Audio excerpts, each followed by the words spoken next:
চলো হাতে তো কামড়ে দিল কেন তোকে?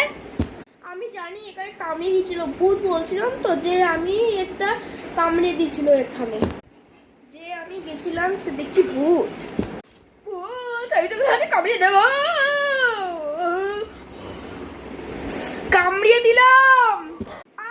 কামড়িয়ে দিল, দিয়ে আমাকে কামড়িয়ে দিয়েছিল। তুই ভূত হয়ে যাবি না তো? না। একে রেখে শরীর খারাপ হলো কি করে তো?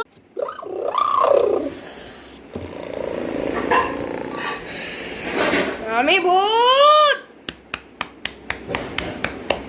কেন দিলে আমাকে? আমি ভূতের, আমি বাড়ি গেলাম। আমি ভূতের বাড়ি গেলাম।